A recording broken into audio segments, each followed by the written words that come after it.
रश्मि और अमर लॉकडाउन के चलते डेटिंग ऐप पर मिलते हैं।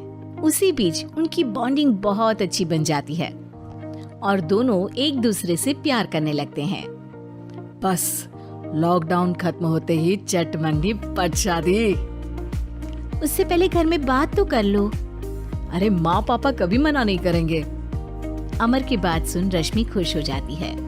ऐसे ही दिन बीतते हैं और देखते ही देखते लॉकडाउन खुल जाता है, जिसके अगले ही दिन अमर अपने परिवार के साथ रिश्ता लेकर रश्मि के घर पहुंच जाता है। अभी लॉकडाउन खुला ही है और कोरोना तो खत्म भी नहीं हुआ, इसलिए ज्यादा कुछ ना करके अगले कुछ दिनों में छोटे फंक्शन के साथ शादी कर लेते हैं। अमर के पापा की बात पर सब सहमत हो जाते हैं। कुछ दिन बाद दोनों की शादी हो जाती है और रश्मि अपने ससुराल पहुंच जाती है। बेटा, शादी तो तूने अपनी मर्जी से कर ली, लेकिन बहू को बोल देना इस घर में हुक्म मेरा ही चलेगा, इसलिए अपना राज जमाने की कोशिश भी ना करें। माँ, रश्मि को यहाँ सिर्फ प्यार, आशीर्वाद और अपनापन चाहिए, पैसा या राज नहीं। बेटी की बात पर सास मुंह बनाए वहां से चली जाती है और अब वो हर रोज रश्मि को परेशान करना और ताने देना शुरू कर देती है। देखो, ये है आजकल की लड़की, इंटरनेट पर लड़कों से बातें करते हुए इन्हें शर्म भी नहीं आती, और यहाँ तो देखो कितनी सीधी सुशील बनकर दिखा रही है।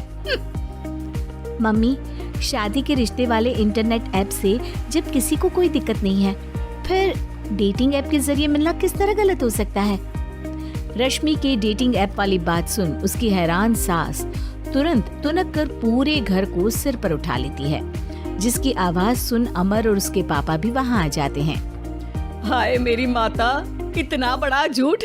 डेटिंग ऐप को इंटरनेट के जरिए मिली है बोलकर इस कलमुही को मेरे सर ला बिठा दिया।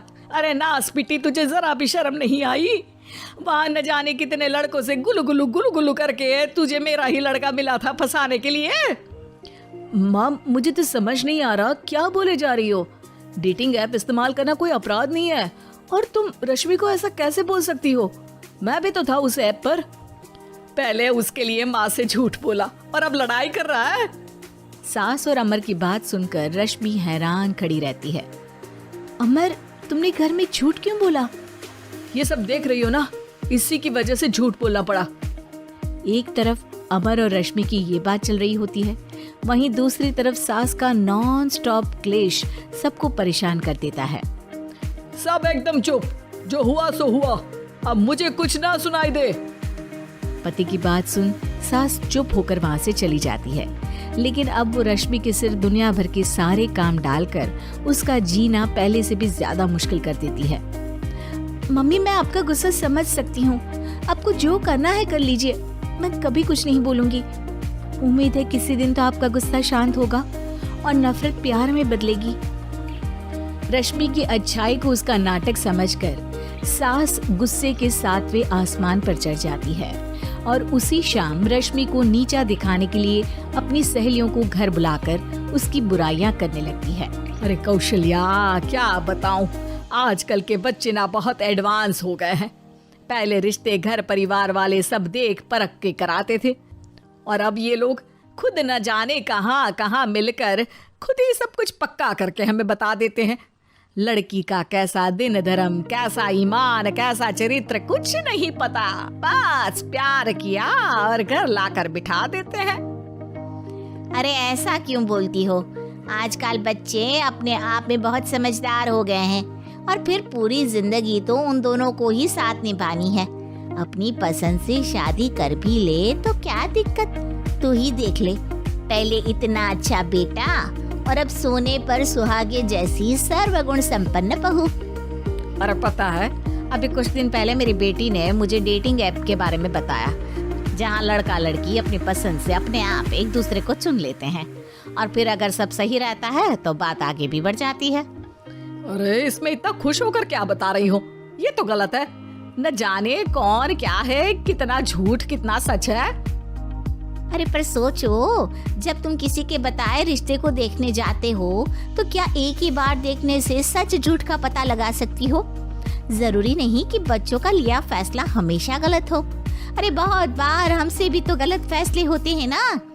अच्छे बुरे लोग तो हर जगह मिल सकते हैं, फिर इसमें सिर्फ बच्चे ही गलत कैसे? सहेलियों की बात सुन सास सोच में पड़ जाती है और इसी तरह कुछ दिन बीत जाते हैं, जिसमें ना तो वो रश्मि को परेशान करती है और ना ही कोई ताना सुनाती है, जिसे देख रश्मि परेशान हो जाती है। मम्मी, आपकी तबीयत तो ठीक है ना? कुछ दिनों से देख रही हूँ आप मुझे कुछ बोलती ही नहीं। तो मेरा परेशान करना ज्यादा अच्छा लगता है क्या? नहीं, आपकी शांति उससे ज्यादा परेशान कर रही है। शांति इसलिए है क्योंकि मुझे एहसास हो गया है कि गलत तुम लोग नहीं, मेरी सोच है। प्यार तो एक सुंदर एहसास और शादी खूबसूरत साथ है। अगर ये साथ सच्चा है तो कहीं पर भी किसी भी तरह जुड़ा हो, उससे कोई फर्क नहीं पड़ता। आप कौन है? इतनी अच्छी बातें मेरी पत्नी तो नहीं बोल सकती। क्या आप भी?